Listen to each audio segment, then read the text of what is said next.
I will now call this meeting to order. Our first order of business is to adopt the agenda for tonight's meeting. Commissioners, is there a motion to adopt the final agenda?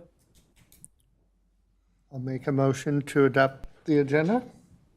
Motion's been made by Commissioner Ream, Second. seconded by Commissioner Iverson. All those in favor? Aye. Opposed? Thank you. The motion carries. Our next order of business is to adopt the minutes from our June 20th Planning Commission meeting. Commissioners, is there a motion to approve the minutes? Move to approve the minutes from the June 20th meeting. Second. I have a motion made by Commissioner Pedersen and seconded by Commissioner Sikora. All those in favor? Aye. Opposed? Motion carries. We'll now move on to our discussion items. Tonight we have one item on the agenda for discussion. It is item 3.1, preliminary plat, comprehensive plan amendment, and PUD review for the Emera project. This item does come with a public hearing. This discussion item will begin with a staff presentation, followed by another short presentation, and I will open the floor for the Planning Commission. Actually, follow the development team, and then the Planning Commission will open the podium for public comments to the Commission. At that time, please state your name, address. Comments will be limited to 3 minutes. Should not be repeated. Already addressed comments to the Commission. This will allow for opportunities for everyone to speak. Please note the Commission does not engage in back and forth discussion during the public comments. After the public comments are received, the Planning Commission will then close the public hearing and discuss the proposal project, and will make a recommendation to the City Council. I will now turn it over to City Planner Brian McCain for staff presentation. Thank you, Chair and Commissioners. Tonight we have a proposal from United Properties Residential for the Emera project. So tonight's requests include a preliminary plat, planned unit development, comprehensive plan amendment, shoreland conditional use permit, and variances. This is the major subdivision platting process. You'll see in red that tonight's phase is the preliminary plat, where there are detailed applications and focused review, and then also the phase where major entitlements are granted. So planned unit development process. The purpose is to allow innovative, creative, and flexible development that's sensitive to environmental, cultural, and economic considerations in partnership with public values as outlined in the comprehensive plan. This process involves input on acceptability at the sketch plat phase, and then details approved during the preliminary plat phase where we currently are, and then ordinance adopted at final plat. The project location is generally just south of Highway 5 and east of Sky Drive. The project consists of 4 existing parcels for a combined acreage of just over 56 acres. The proposed senior living facility will consist of 147 units, and they're also proposing 2 single-family lots off of Sky Drive. There are significant wetlands currently on site and adjacent, including 6 Mile Creek, Auburn Lake, and Kelzer's Pond. There are also wooded areas in the center of the site. There are 2 existing homes on the large 48-acre parcel, and there is also a city utility area in the northeast corner, not northwest, sorry about that. So at sketch plat review, which was conducted with the Planning Commission on September 20th, 2022, we heard a lot of comments about traffic, the building height and massing, and then the project feasibility. And then this was brought to the City Council on October 10th of last year. Here we have a couple renderings from the applicant showing what the 4-story building would look like. On the top left image is the entrance to the building, what that would look like, and then the other 2 renderings are site evaluations of how the entire area would look with tree plantings, parking lot layout, and the structure. Then here's the site plan that was submitted. You can see parcel A and parcel B on the left side of the image are the 2 proposed single-family lots, and then the larger portion of the site will be devoted to the senior living facility. This is the preliminary plat. You can see towards the top with that bold line, that is the project area for the 2 single-family homes and the Emera structure. And then everything outside of that would be platted as outlot for various wetlands and the 6 Mile Creek areas. So onto the land use review. The uses that were proposed by the applicant include the senior living and the 2 single-family parcels. A conditional use permit is required for multifamily residential in the central business district, as well as in the Shoreland Overlay District for multifamily residential. In the 2040 comprehensive plan, the property was guided for a blend of uses, including high-density residential in the brown, downtown mixed use in the dark red on the east side of the site. Open space is that light green, and then the park area on the southern 2 parcels is the dark green. The allowed density ranges for the downtown mixed-use area allow for 24 to 75 units per acre, and the high density allows for 12 to 36 units per acre. Part of this application is an amendment to the Metropolitan Council for a comprehensive plan amendment, and then after that is approved by the City Council, that would have to go to the Metropolitan Council for review and approval. So here I have a couple images of, on the left, what's existing, what was on the last slide, and then on the right, what is proposed. You'll see the 2 single-family parcels would be guided as low density, and then with the cul-de-sac, that would be right-of-way, and then the downtown mixed-use area would shift from that eastern boundary and be site-specific to the Emera project, and then the rest of the area would be open space and parkland. On to design review. For the structure and bulk regulations, the building height and impervious surface are evaluated. And then for the building materials and design, we look at architectural designs, building facades and design, and then building materials and color. So the applicant is proposing a building height which varies in total height from around 43 feet to 50 feet at the tallest point.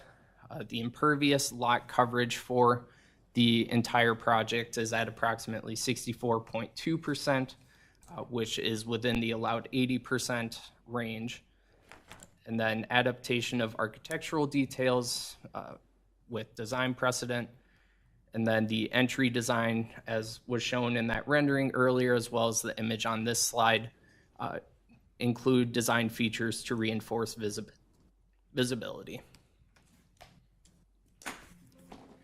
And just a little more information on the building design. You can see the types of materials at the top of the screen. They must be at least 70% of the primary materials for the building. And then the ground level design windows must be 50% of the length and 30% area at ground level. As proposed by the applicant, both of these or all of these standards are being met. A few more architectural images to show the proposed building design, height, length. Moving on to the site plan review, we evaluate the parking, pedestrian connections, landscaping and tree preservation, as well as signage.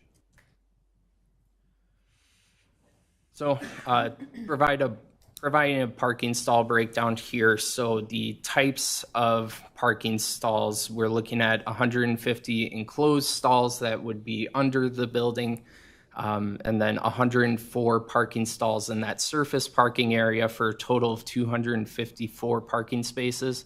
That equates to about 1.73 spaces per dwelling.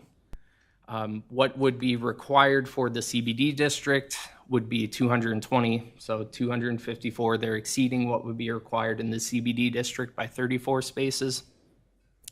And then what would be required for senior housing at 1.2 spaces per dwelling, they're also exceeding that standard by 80 spaces. So parking is exceeded for either type of use, and then the applicants are also proposing 3 electric vehicle charging stations as well. For pedestrian connections, there is a sidewalk connection and crossing from the cul-de-sac along Sky Drive. You can see on the image on the right. They're also going to include lighting in the parking lot, and then a boardwalk connection trail connecting to the Lake Minnetonka Regional Trail coming off the south of the property. For parkland dedication, based on city code requirements, staff calculated the requirement to be 2.94 acres that would be required. The applicant is providing nearly 7 acres, which would be used for a future extension of the Lake Minnetonka Regional Trail. Onto tree preservation, they're removing 53 of the 80 significant trees that are on site, which means they're saving just over 33%. And then they would also be providing 317 inches in replacement trees, which equates to about 106 3-inch trees.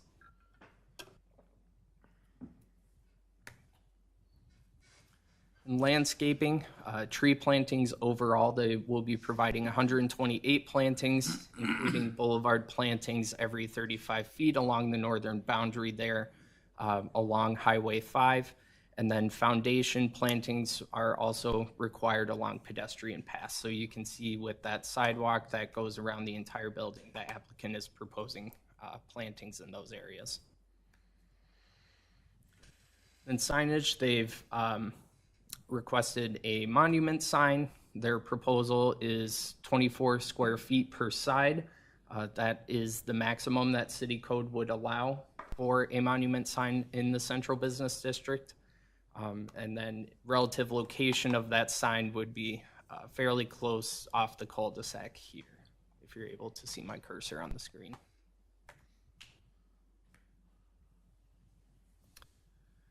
So the proposed PUD deviations tonight include the building height. This would allow the building of the height to exceed 35 feet and be approximately 50 feet at the highest point. And then variance to the building frontage requirement. So in the central business district, buildings are typically required to get as close to the property line as they can. With the proximity to Highway 5, that's not an ideal scenario here. So the building frontage requirement would be at 0%, and then this would allow the building to be placed further away from Highway 5. And then a couple that were included in the staff report but are no longer required include the design window percentage at ground level and the material percentage, which I covered earlier in the presentation. So we're included in the report because we didn't have the figures at the time, but they are no longer being requested since they're no longer required. So within the shoreline overlay, the conditional use permit is requested for that multifamily residential use, and they're also requesting variances to density. The allowed proposed net density of 31.38 units per acre for the senior living facility, and then 3.22 units for the single family homes. The other density the other variance that they're requesting is for a wetland buffer. This would allow easement over the rear yard instead of platted outlot for the wetland buffer area for these single family properties. So here you can see the large star is the subject property. You can see Lake Auburn just to the north, as well as 6 Mile Creek just running along to the south there. And the entire site is within the Shoreland Overlay District. The blue shaded area is 1,000 feet from any sort of wetland or lakeshore area that is within the city. So it encompasses every aspect of the site. So as part of their request, the DNR required a density tiering analysis to verify that the density would be within their allowed range. This is what the variance is being requested for. As proposed or as allowed by the Shoreland Overlay District, they would only be allowed just under 34 units for the entire site. The applicant is proposing 147 units, so that necessitates the variance. Then the wetland buffer. City code says that no lot shall contain any land that is a delineated wetland feature, wetland, or a required wetland buffer. So in this case, you can see in the image on the right that the wetland buffer would be encroaching into the rear yards of these properties. But the City Council may grant a waiver upon receiving a report from the Planning Commission in any particular case where the subdivider can show that by reasons of exceptional topography or other physical conditions, they would be allowed a variance. So a variance is requested to plat this area as easement instead of outlot. And then moving on to the city engineer's review, I will pass this over to Kara. Great, thank you. Chair, members of the commission, I almost called you mayor. Do you want to just tap slides for me? So I just have a couple of topics I'm going to speak to here tonight, specifically related to access and traffic. So as was reviewed at the sketch plat stage, access is proposed to be provided to the site via Sky Drive. And MnDOT has indicated that they would not permit access to Highway 5, even in the form of a right-in, right-out. What I do want to just highlight a little bit is that this is consistent with the 2005 and 2006 approvals of the Lake Bridge neighborhood. If you want to hop to the next slide. So back in 2005, before the area where Lake Bridge was annexed, the city had to work pretty closely with the developer and MnDOT to come up with a transportation plan for what our road network was going to look like to serve our western growth area.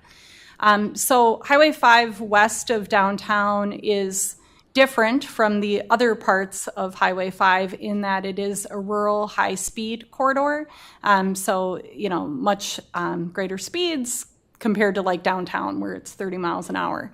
So the access spacing requirements by MnDOT are limited, and that is primarily to protect both safety and mobility. So trying to find the balance between providing mobility through the corridor, but then also safety for vehicles entering and exiting the Highway 5.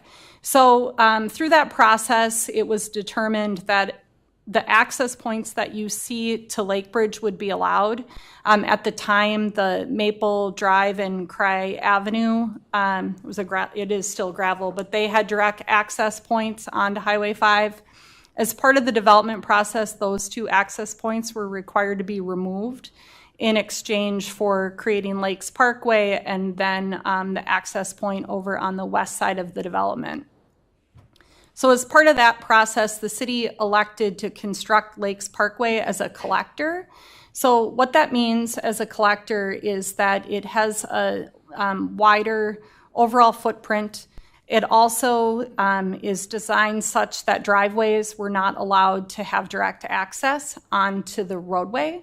And the reason for that is that that roadway is intended to carry significantly more traffic than you would typically see on a residential road. So Lakes Parkway is like this. Red Fox by the elementary school would be another example of a roadway in the city that was built under similar circumstances. So the roadway is intended to carry quite a bit more traffic than it carries today. But as part of that, we were required to require the developer to construct Sky Drive. So there weren't any lots for the developer off Sky Drive, but the developer was required to build it in order to provide access to this parcel that we're discussing here today. And at the time, the property was guided in the city's comprehensive plan pretty consistently with what you're seeing in the current comprehensive plan. So we understood what the potential uses of that property were going to be. So Sky Drive was built for that purpose. If you just want to pop back to the other slide a minute, the other thing I want to point out here is that Lakes Parkway eventually will extend to Laketown Road in the city's western growth area. So over time, Lakes Parkway will have a significant increase in traffic over what it is today. The area of land within the city, other than the Amira property, is fully developed. The houses are all built there. But the 155-acre parcel to the west of the Lake Bridge neighborhood is guided for single-family residential. And if that property owner were interested in pursuing development of the property, access would be provided from Lakeside Drive. The next permitted access to 5 is west of the water body that is unnamed on this map. So I only bring that up just to provide the Planning Commission context that this was part of the city's transportation plan for serving this area. The intersection of Lakes Parkway and Highway 5 is constructed with both left and right turn lanes. Lakes Parkway itself is wide enough to be striped with a left and right turn lane. It isn't currently striped as of today, but the Public Works Department would have the ability to stripe both the left and right turn lane there. That's something we've discussed as would be something I would recommend that they would proceed with. At some point in time, it's possible that the intersection of Lakes Parkway and Highway 5 would become either signalized or meet warrants for a roundabout. But the traffic volumes on the side street would need to be significantly higher than they are today. So we're sitting, based on the traffic study that was provided, at about an average daily traffic of about 1,200. Before you'd start to be looking at a situation where warrants would be met to signalize or put in a roundabout at that location, we'd be at 2 to 3 to 4 times the side street traffic compared to what is there today. For those of you who've been around a while, you'll be well aware of the fact that the Minnewaska Parkway residents at Highway 5 have been trying for years to get a signal and a roundabout at that intersection. And the only reason why you have a signal there today is because of the planned relocation of the entrance to the Arboretum, moving to that location to drive the traffic counts up at the intersection. So I just thought it might be helpful to review some of that history. So both the city and the developer of the Lake Bridge neighborhood and MnDOT reached consensus on how this area would be served. And so MnDOT is reviewing this Amira proposal through that lens and are expecting the city to implement what's in our comprehensive plan for providing access to the site. Furthermore, having an additional access between Lakes Parkway and the intersection by Dairy Queen would not meet their access spacing guidelines. So it's consistent with the city's plan as well as MnDOT's guidelines for access to the site.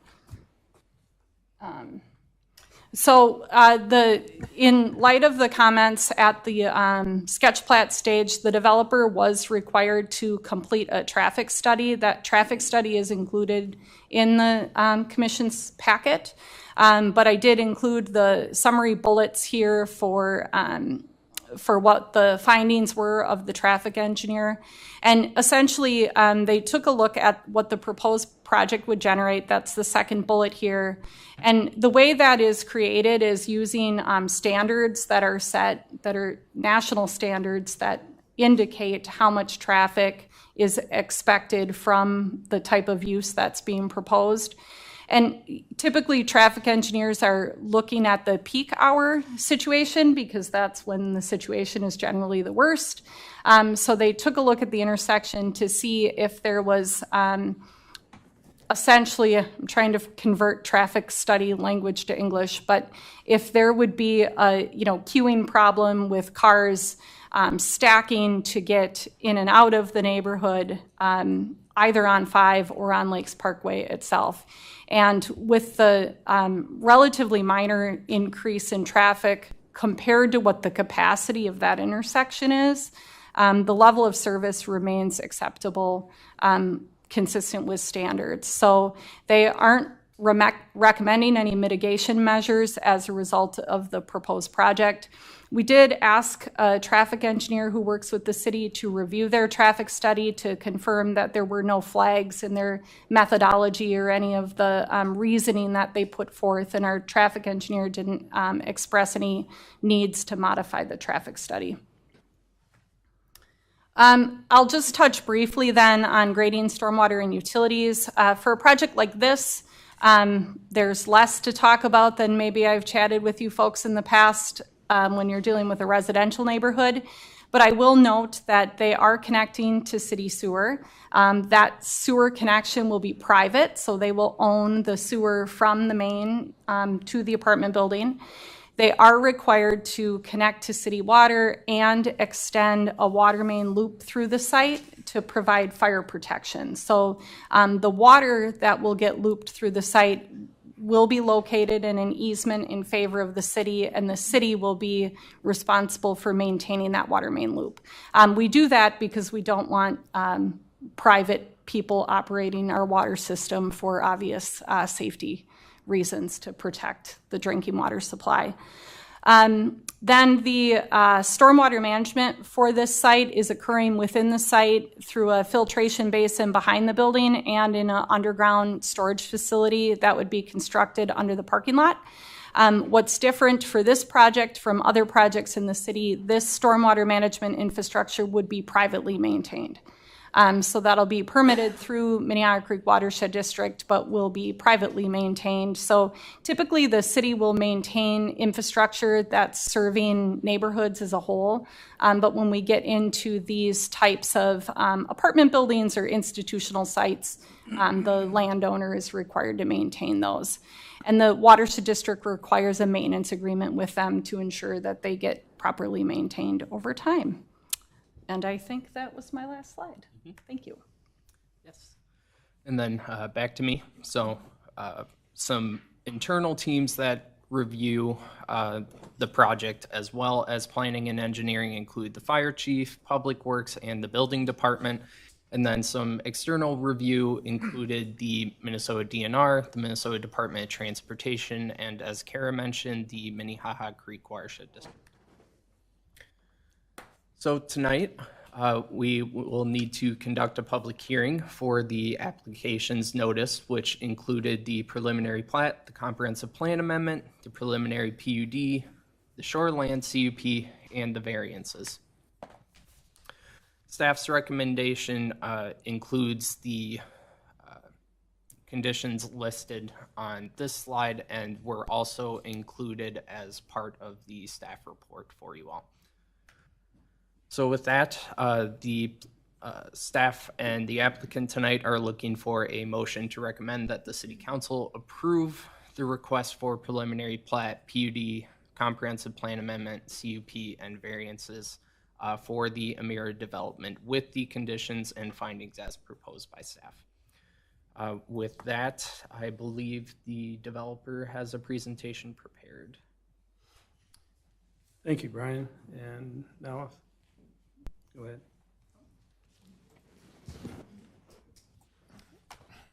Thank you, Chair, members of the Commission. My name is Dave Young with United Properties. Thank you for hearing our proposal before you tonight. I want to thank staff and Planner McCon for the comprehensive report that was put together. Working with the staff has been a delight over the last several months. So jumping into Amira. Amira is a brand by United Properties. You can probably jump to the next slide if you would, please. United Properties has been in business for over 100 years. Since 2004, we've been developing senior residential properties, more than 3,000 homes across the Twin Cities and Florida. We have 3 distinct housing offerings that we develop. One is the Applewood Point, that's a cooperative living. We have another, which is Amira, which is what we're here for tonight. That's a 55-plus rental community. And the last is the Amira Choice. That is a rental with services. So that's your traditional assisted living, memory care, enhanced care. But tonight here we are talking about Amira of Victoria, which is a 55-plus active adult independent living community.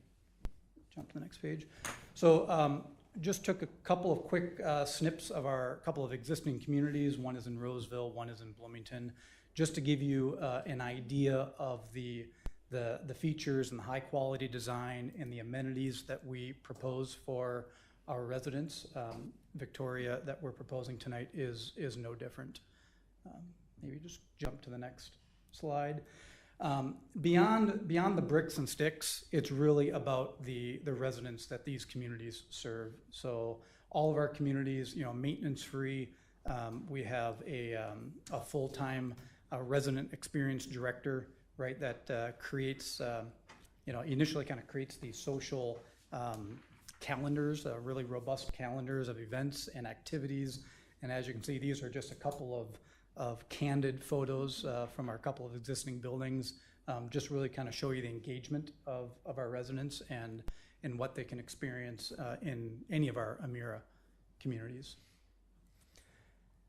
The homes themselves are well appointed, everything that you would typically find in upscale new construction today, from quartz countertops, stainless steel appliances, and wood plank flooring. But really beautiful homes, big windows, wide open spaces, open floor plans. So really, really a nice home to live in. Jumping to Victoria, obviously you folks have seen this with Planner McConn's presentation, but just maybe a close-up of the exterior rendering that we're proposing for this community. Maybe jump to the next slide. Couple of interior, obviously well-appointed, big open, the amenity spaces that we offer within these Amira communities are really desired by the residents, from club rooms and craft rooms, maybe a small business center for those if they're still working. Our residents, vary in age, but generally somewhere around the 72 years of age is the average age. So some may still be working at the younger end of that scale. Some site context, again, I won't get too much into it, but just to give you an idea of how the building is situated within the overall site and the various distances to the neighboring communities, 615 feet to the west and over 850 feet to the south. So a lot of great natural buffer. Again, I want to just share the aerial perspective, and we can kind of skip through these as Brian included these in his report. Just a small snippet on market demand and demographics of the senior population. This is nothing new. I'm sure many of you have heard and seen the rising senior population that is before us. So these are just some graphs. The left one is a U.S. Census Bureau of where the population is trending over the coming decades. The 65-plus population and its growth. The table to the right is a independent market study that we conducted here last fall, specific to the primary market area, which is basically a 3 to 5 mile radius around the site, and showing meeting all the qualifications that would meet the criteria for residents to live in a 55-plus community. And as you can see, the excess demand is pretty high. There's a lot of unmet demand out there, and then units capturable by the site. You just take that number and divide by 20%, and you get the 147 units. So in a sense, we need to capture 20% of the available unmet demand for this site. Another graph that just kind of illustrates, this is the 7-county metro area and just the the kind of exploding growth of the senior population, starting from age 70 in the blue, 75 in the red, and 80 plus in the green. And you can kind of see where this wave of growth in that demographic is going in the coming years. So just kind of wrap up with, you know, some of the points that are worth taking away tonight, some of the benefits of senior housing as to how it serves the existing members of the community. You know, many of them are residents of Victoria today. They'd like to stay in their home, but maybe not in their big home with a big yard and all the maintenance that goes along to it. So we're able to provide this opportunity for those residents to stay within the community. We support the housing stock as you have turnover and younger families maybe reinvest into those existing homes. Those younger families obviously have children, and they would potentially support the school systems.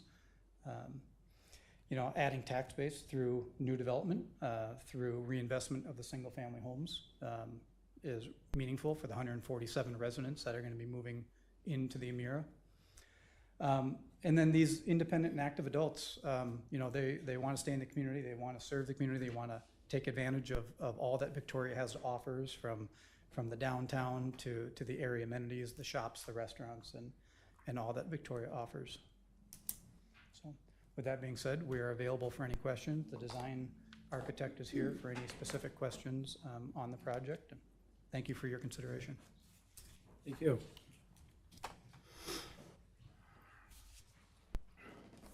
I will now open the public hearing. So anyone that wishes to comment or make a comment, please come up to the podium, state your name, address for the record.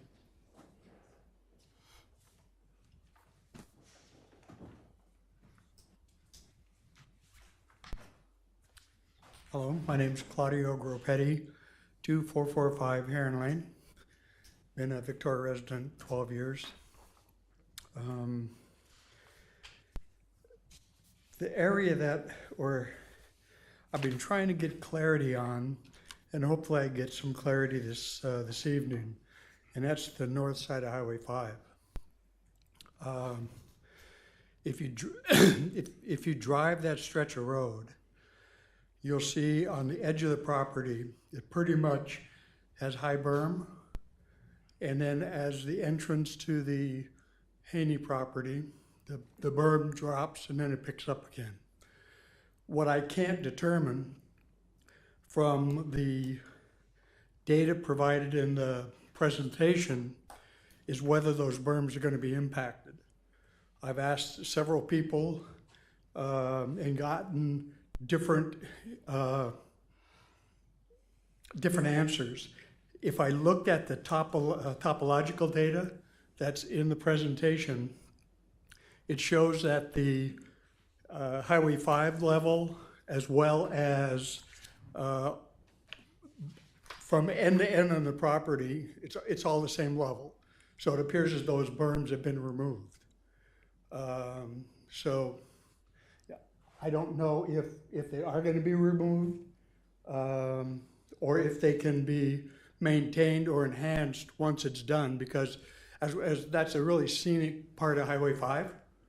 And the idea is if I've done a little arithmetic, and if you planted those trees on ground level, that provides screening of maybe 18 to 20 feet, 22 feet, just from line of sight from Highway 5. But if that berm were 12 feet with the trees on top, that would screen like 30 to 40 feet of the building. So that can make a significant impact on just the general landscape of and feeling of the building. Again, I've not been able to get clarity. I've been shown perhaps the picture that we have, but that is more of a cut from a CAD file and placed on the property. And there may be a possibility that the berms, I don't even know if the berms are on the development piece of property or not. But so what I guess I'm asking or would like to see is, is there a way to maintain the existing berm, and then, you know, where the drive-in, once access to the highway is completed, is there a way of creating some berm to just give some good line of sight blockage? I do also know that downtown business district is exempted from barriers, so that there's no requirement. You can't require that a berm be built, but it'd just be almost good faith, or just, it'd be nice to see if that could be maintained. I think I'm close to 3 minutes. So. Thank you.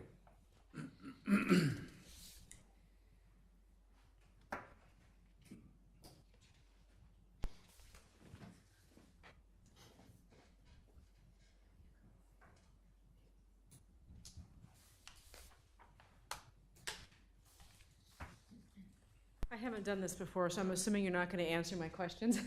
So I'll just tell you, my name's Tammy Leonetti. I am at 2590 Acorn Run. I've been in the Lake Bridge community for a little over 7 years. I just had 4 comments. One, regarding the transportation, and I think Cara did a great job of explaining how the county or state comes into play with Highway 5, but I would offer up that we look at reducing the speed limit. People drive too fast already, myself included, and since there's going to be a doubling basically of the traffic coming in and out of that area, I think it would be really helpful, especially as we start to see a lot more happening on Highway 5, that we take a look at that. So that's one comment I have. The second thing is the parkland dedication, I think is fabulous, and it sounds like there's about 7 acres. I didn't see it in here unless I was missing it, so I would just love to see if we could highlight that, because I think that's really good.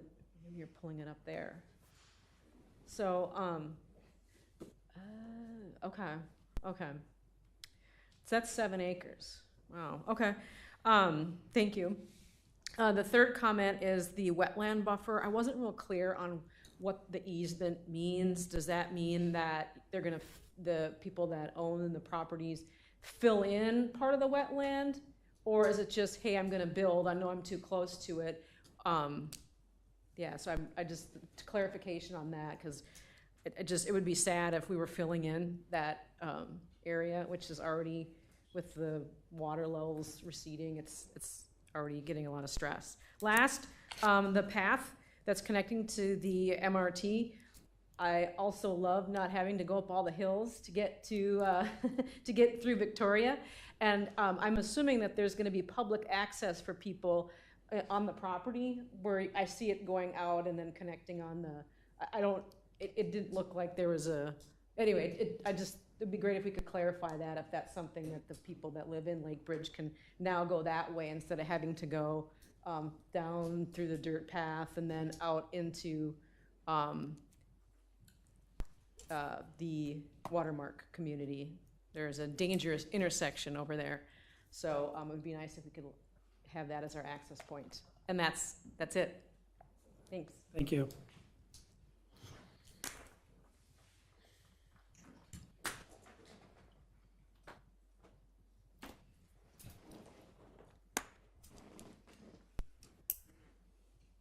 Is there anyone else that would like to make a comment?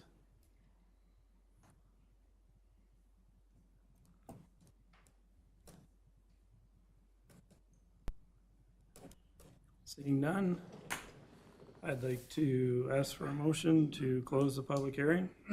So moved. Second, I'll second that. a motion by Commissioner Iverson and a second by Commissioner Ream. All those in favor? Aye. Opposed? Thank you. The motion carries. The public hearing is closed. I will now open the floor for the Planning Commission to discuss with commissioners questions and comments. We can kind of start off by maybe discussing some of the items that were brought up in the public hearing. My one question, I guess, with Highway 5 Kara, I know you didn't gonna have an answer. With the city of Victoria growing, where do the city speed limits change once or does that all, it doesn't really matter how the city grows? Like if it goes out to Lake Town, can the speed limit change to 35 at Lake Town? Sure. So, Chair, I can speak to that. So, speed limits on roads like Trunk Highway 5 are set by state statute. So the city has no jurisdiction over the speed limit on Highway 5. And it's determined by the Commissioner of Transportation. As some of you are aware, the city does have the ability to petition the state to review a speed limit with the hope of having it reduced from what it is. But once that study is complete, if the conclusion is that the speed limit should be higher, they put the higher speed limit up and the sign goes up. And the city has had some experience with that on county roads where we've petitioned and then now it's 50. So, generally the city wouldn't have any authority to reduce the speed limit. Typically what MnDOT will tell you and traffic engineers will tell you, just signing the road lower isn't going to result in cars moving more slowly. People drive at speeds that they're comfortable driving the road at. So currently the speed limit doesn't change until the bridge. We are trying to transition the corridor at the intersection of 11 and 5. So as development of the 13.5 acres occurs and we start to move downtown out to that intersection, part of what we're hoping to accomplish is, really transitioning to more of an urban core layout than what's out here, or what's west of the bridge right now. But yeah, generally, I think the city would be pretty hard pressed to see a change on 5, particularly with the fact that the north side's undevelopable. So, aside from the Auburn neighborhood, that's all Park District property. So you're not going to end up with development, kind of pulling that corridor in more tightly. And as we require berms and things, that really, helps speak to moving the traffic more quickly. So it's not an answer that anybody likes, but it's just the fact of the way speed limits are set in our state. You said Park District property. I thought we annexed all of Carver Park into the city of Victoria like last month. Sure, but the property is still Park District property, so it's not planned for development.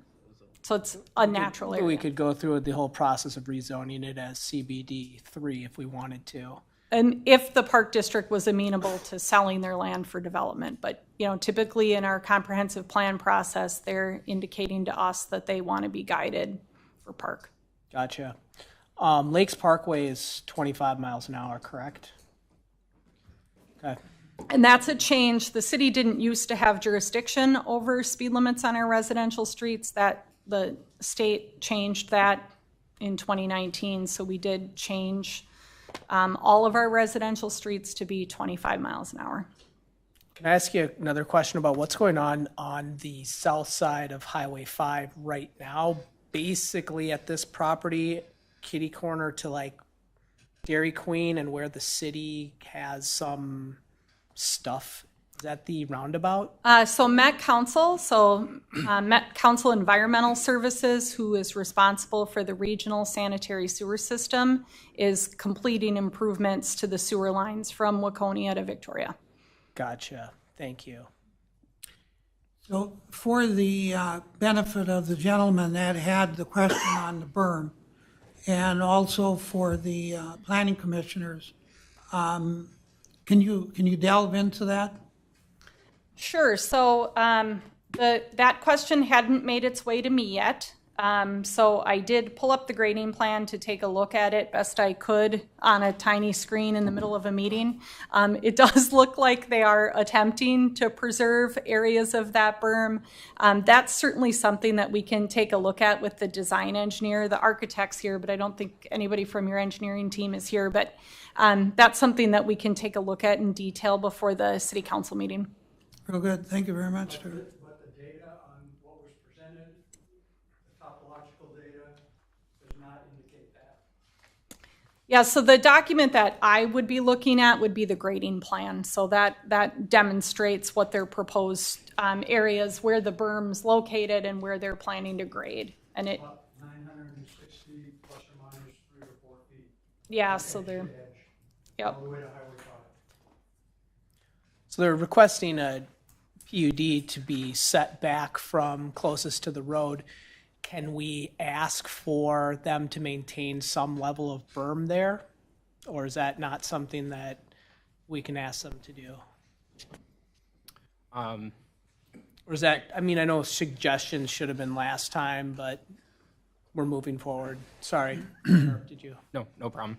Chair and Commissioners, any consideration for a berm would be specific to their property boundaries. So what's existing currently, I'm trying to show in this top right image, it looks like a majority of the berm is just outside of the property boundaries. If we were to suggest they include a berm, that would happen likely on the edges closer, but I'm not sure it would be as effective as we're thinking it might be.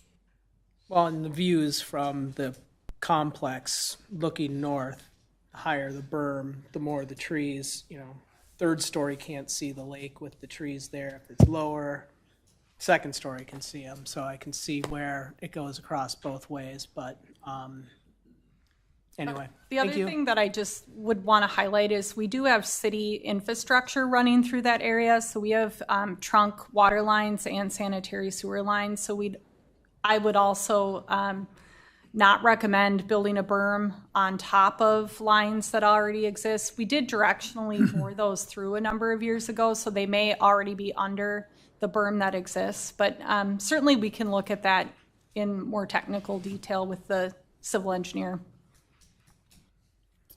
can I ask a question for my educational purposes? Why is there like a cul-de-sac thingy before we go into the actual property? So that would be required by the fire chief and public works director. So to be able to turn fire trucks around and for snow removal. Excellent, thank you. I have a couple questions on the, and this is the first time I had seen this, but I know it has been presented in 22. Two things, the building height exception, PUD deviation from 35 up to 50, and then the density from 35 to 150. Can somebody explain to me why we think that's acceptable and why it's moved forward so far? Yes, Chair and Commissioners, so regarding the density aspect, let me just go back to the shoreland overlay slides here. So the request that they were looking for, the density variance, or you were asking about PUDs, correct? Not variances? Okay. Building heights and building frontage were the two PUD deviations. Were you? So building height, and then we can go to density also. Okay, sure. So I'll go back to the density and we can start there. So this image here was a tier analysis that was provided by the applicant. In summary, this essentially just says the maximum number of units for the entire 56 acres that they would be allowed because of this tiering requirement would only be 33.98 units. Now they're proposing 149 units total with the 147 senior living facility and the 2 single-family dwellings. So obviously well above that requirement. The variance for this would be that increased density. And we've run this by the DNR and they don't have any additional comments on this. They seem to be favorable towards that consideration. And then regarding Can I help Ben a little bit on that too? Yes. A lot of that was built, there's a few of us on this that went through a new ordinances for all of that, and it was really built for single-family homes and expanding for the lakes. We weren't really considering a central business district or even any sort of apartment complex. So you put any apartment complex within 1,000 feet of any body of water, which is basically anywhere in the city of Victoria, it's not going to make it. Right. So the goal of that was to allow bigger developments closer to the water and then be a little bit more tight on further away. And usually those places wouldn't be able to adhere to what we wanted, so we'd be able to administer what we wanted a little bit more, or get a little bit more out of it. You must dedicate a little bit more parkland, and we will look at this PUD a little closer, stuff like that. Yeah, Anyway, hope that helps a little. it is. Thank you. And then regarding the building height component, it was actually evaluated by a couple members of staff, as well as the contracted planner who was with us, as well as the city attorney, and we've decided that a PUD deviation would be the most appropriate form of approving the building height. We are potentially looking forward at changing that and getting something more concrete in city code to allow it as a conditional use, but that will require much more discussion in the future.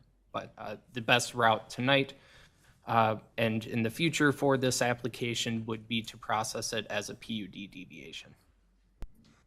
That max 50-foot height, does that include any rooftop units, any utilities? Is that? Chair, that does include the building parapet, so that would be the highest point of the structure. All the mechanical would be located more central to the roof based on conversations with the applicant, and then that parapet will be the absolute height.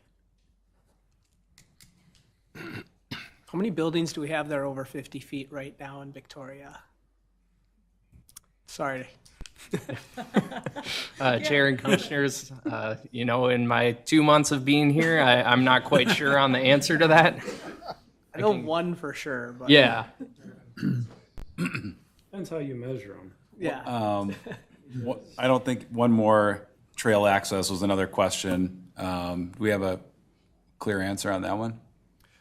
Yes, so that portion of the trail, the boardwalk, I believe would be private with just the connection to the Lake Minnetonka Regional Trail for the residents of the senior living facility. I don't believe it's intended for any form of public use. I have another question on the height. What necessitates it to be 50 feet? Why can't it be 35 feet?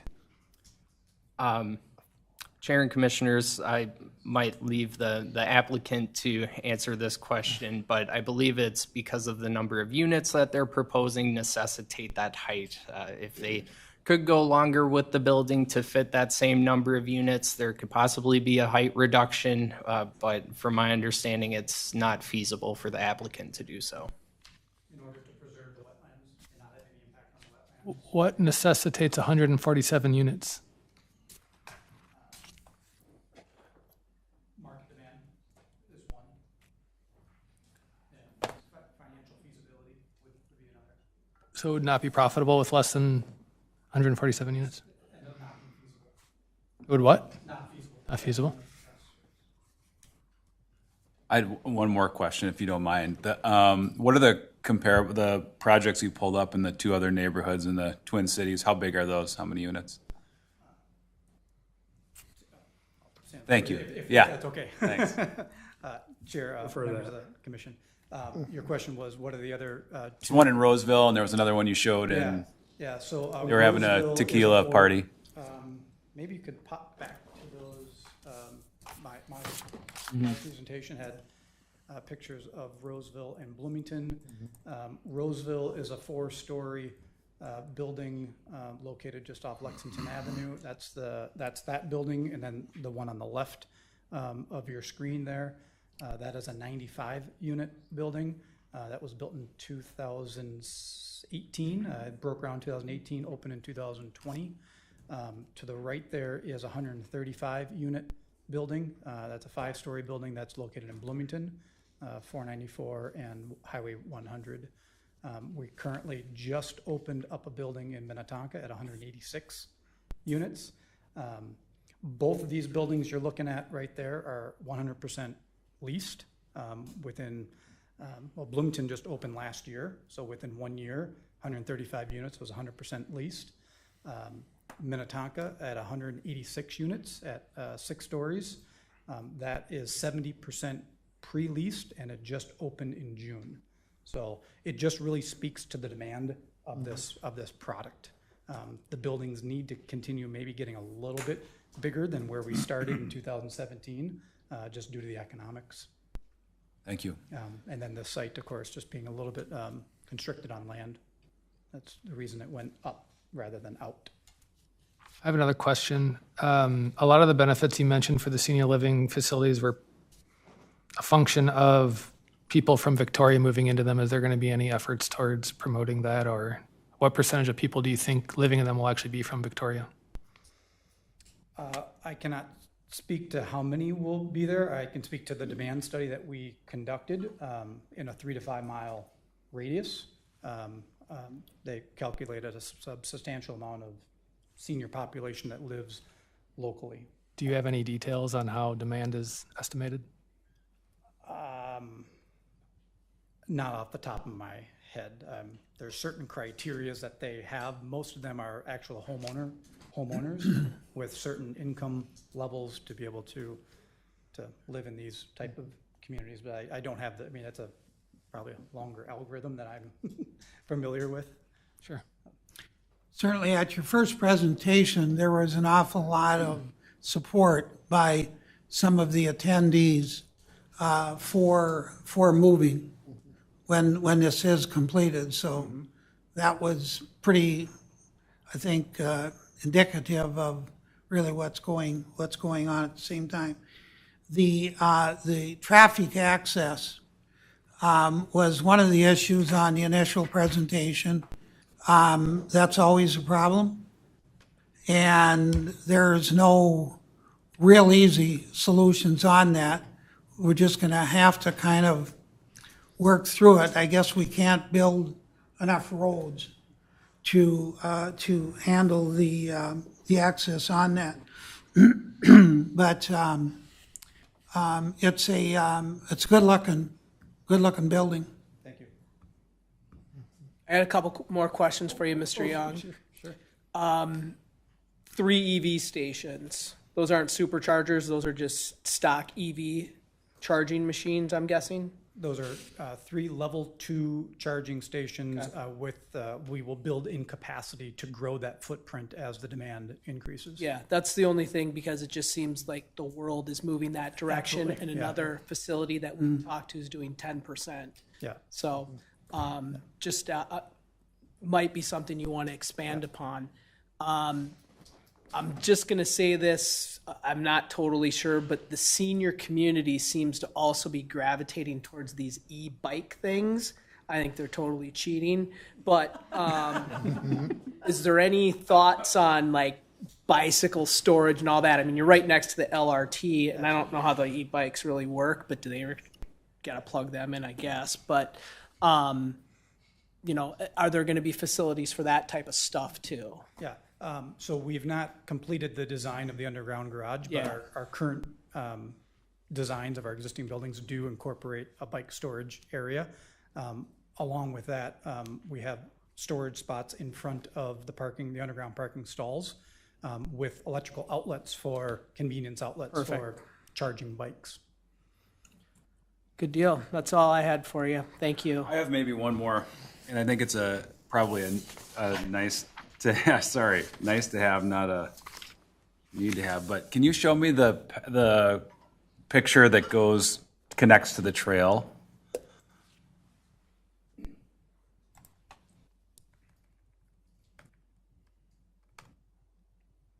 Was it this image? Yeah, that works. So where is the other access point and that to come off that trail to 5?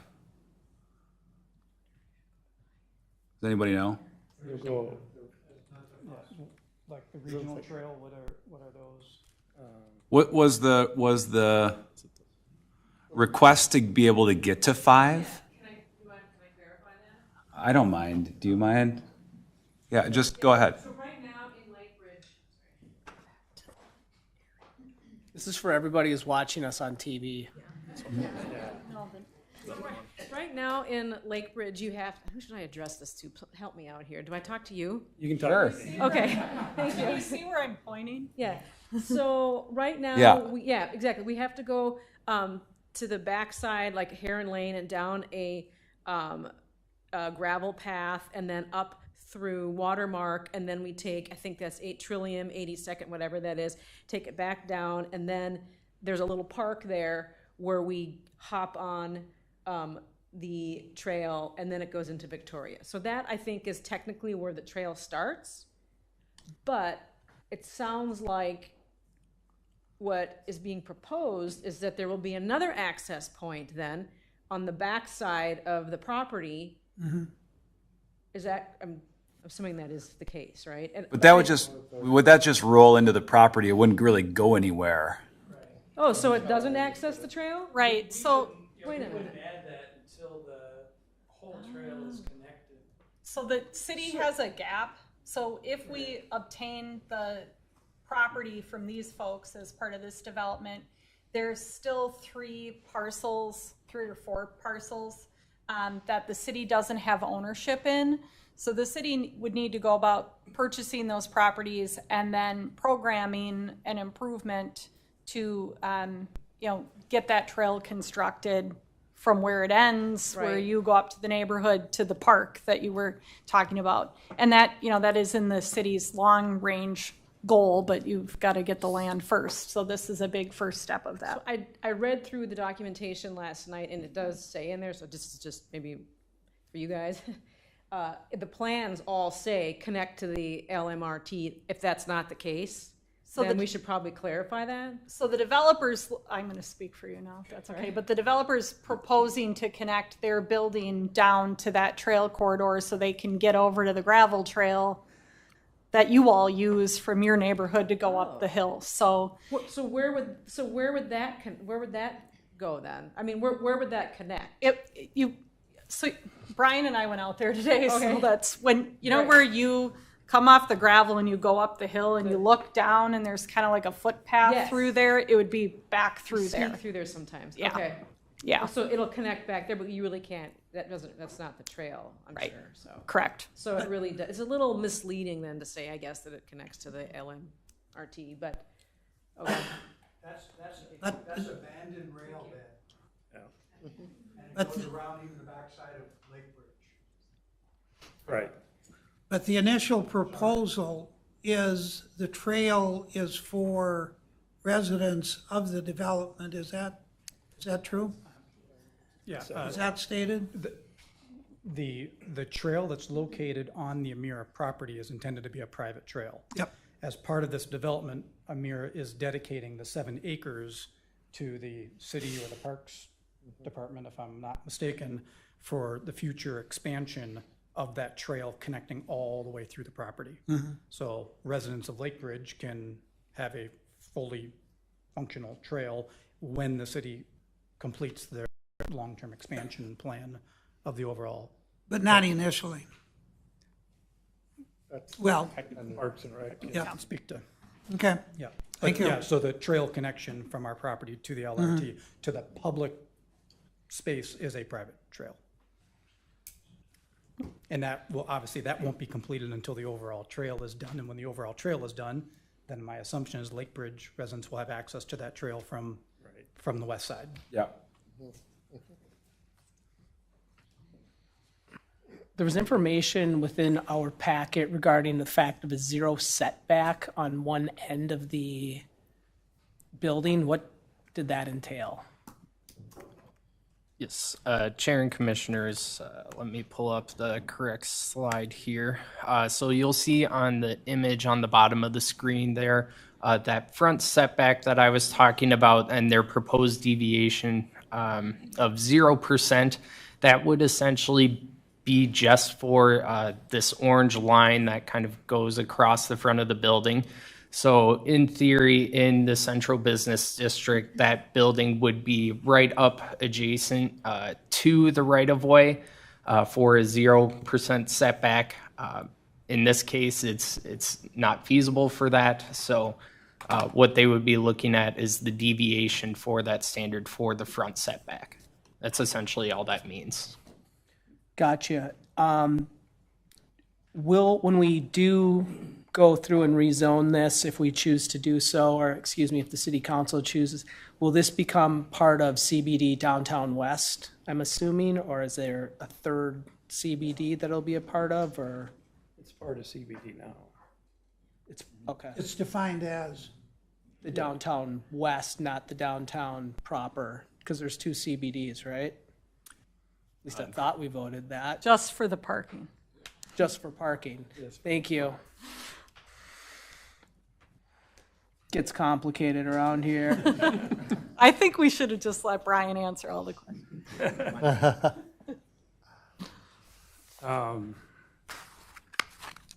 I have a question on the two special outlots, especially with the wetland buffer, and what's the purpose or why are these being considered as separate lots? In terms And who's in charge of them? Sure. In terms of proposing them, or why the wetland buffer is required in this both. instance? Both. So I can speak to why it's required. City code requires that all wetland buffers be platted as outlots. They shouldn't be included in the property area or the platted land for these single-family lots. So the deviation, the variance, I guess, that they're asking for is to not go through that requirement. It would be a subdivision variance related just to these two single-family parcels, where you can see the wetland buffer line here. What they would actually do is pull that line back to the proposed property line, and then the area that's within this buffer would just be platted as easement area on the properties. So no types of impervious surface would be allowed in there, like a fire pit or a shed. But it's still usable area of land for general recreation. You know, if someone wanted to have a garden back there, that's still pervious area. So it's just protecting that wetland area still, while not requiring them to plat that as outlots. Easement versus outlot. Correct, Right. in summary. But if it doesn't meet, then why make it a lot? There's no houses there. There is. There's one existing Yeah. house on lot 2. Yep. And then the proposes to create lot, can you go back to that? I don't want to misspeak. Yes, there's one lot in block 1, lot 3, but block 1, lot 2 is not existent. That's proposed to be a single-family built home. But if it can't be built without the variance, then you can't build it. Why, I guess I'm not following. So if it can't be built, you can't build it. If it can't, it doesn't fall under code, then why, then it's just empty lot. It's just empty ground. I believe that's the request we're asking Right, council. Correct. Yeah, is to make that a buildable lot, right. a platted lot. But I'm just asking, what's special, or you just, The, We can speak to the intent. yeah, well, The seller of the land, who, there's an existing home that's gonna be Yeah. demolished, and the intent is to rebuild, they wanna stay. they want to stay on the local, they want to stay there. property In Victoria, and they would move, they would build a new home on lot 2, and just, is part of the arrangement or sale of the land, is the intent. That's what's behind that. That's why we're creating lot 2. okay. So then what happens to lot 3? Well, so I the just an existing understand. home exists on that today. But But it is my not a understanding lot. is that's gonna be demolished and, No, the one that's out on the peninsula, will be demolished. Chair and You Commissioners. can see on the left or by Sky Drive, that existing home, that will be the new Lot 3. Right now, it's all just one lot. There are 2 homes on one lot, and we're going to create 3 lots, 2 of them for single-family homes, the 3rd lot being for the multifamily. All right, thank you.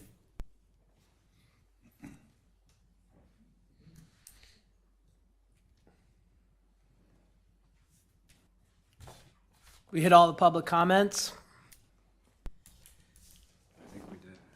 The only other note I had is what is a wetland buffer, so that's probably worth just noting that they aren't proposing to fill the wetland at all, but as part of their permitting through Minnehaha Creek Watershed District, they are required to add a buffer around the wetland to add a layer of protection around the wetland. So really that's intended to just make sure that even, house development stays far enough back from the wetland to help protect the wetland.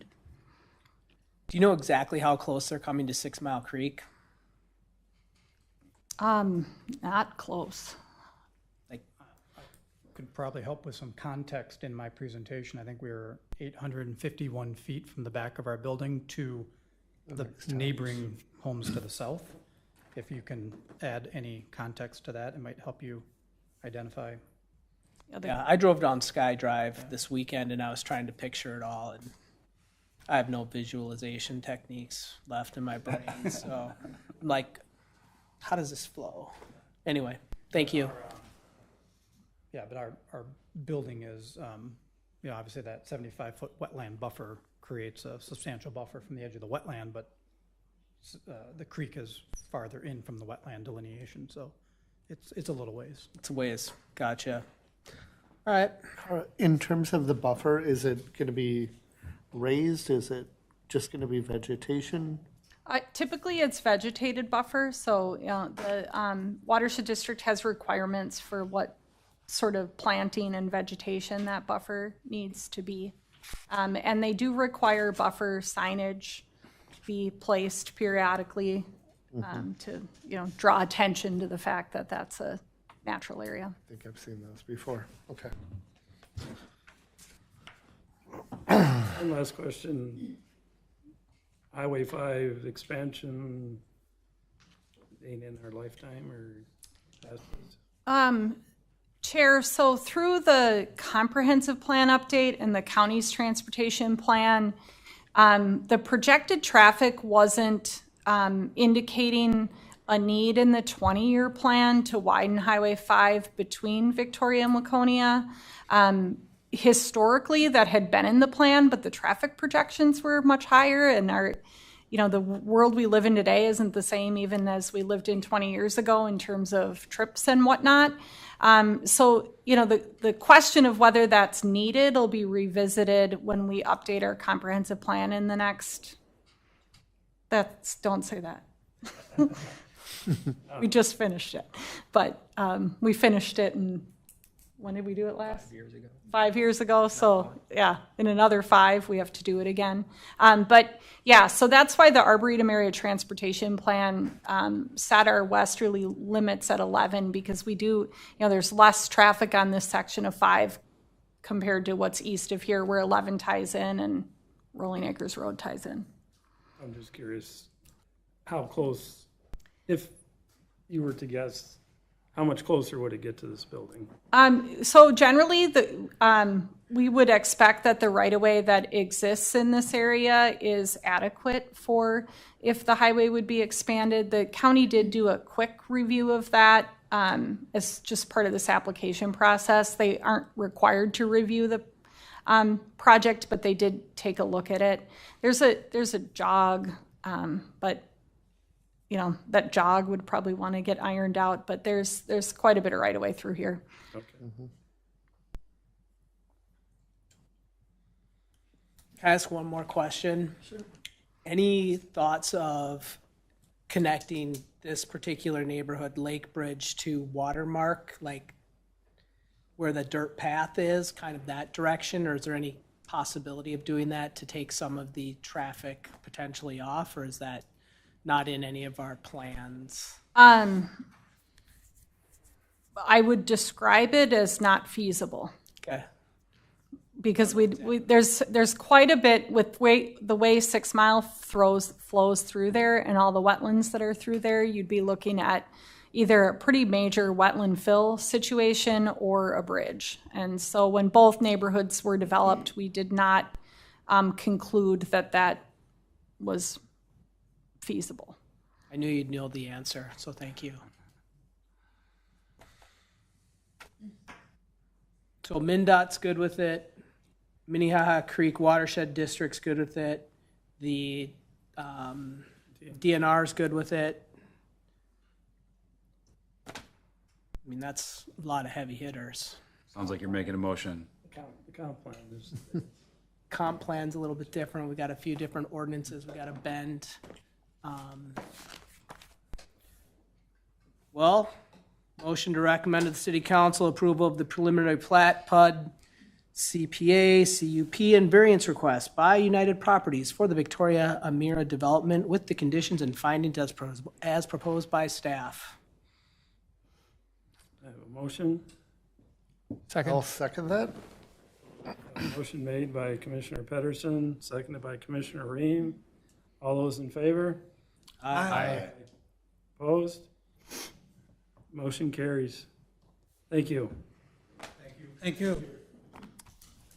That concludes the discussion on this item for tonight. Moving on to the miscellaneous section. Are there any items from staff? Yes, thank you. I just wanted to make a quick note. Most of you are aware that Commissioner Ordoin has put in his resignation. So therefore, alternate one, Commissioner Macias, will be taking his place. The next commission meeting, we will be electing a vice chair. So for those of you who are interested, come prepared for that meeting. What did you say? I'm sorry, I couldn't.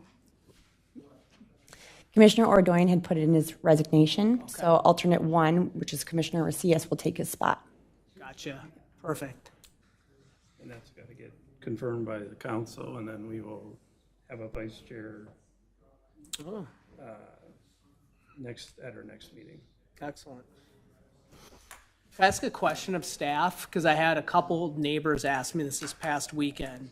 Is there any chance or plan for Volkfest this year, or has that been, no? Okay, thank you. They always come to me with questions. I'm like, I don't know. That was sponsored by the VBA, and they're not taking that on this year. Okay, thank you. Any miscellaneous items for any of the commissioners? None here. None. Hearing that there's no more items before us this evening, commissioners, is there a motion to adjourn? So moved. Second. I have a motion by Commissioner Iverson and seconded by Commissioner Sikora. All those in favor? Aye. Opposed? Motion carries. We are adjourned.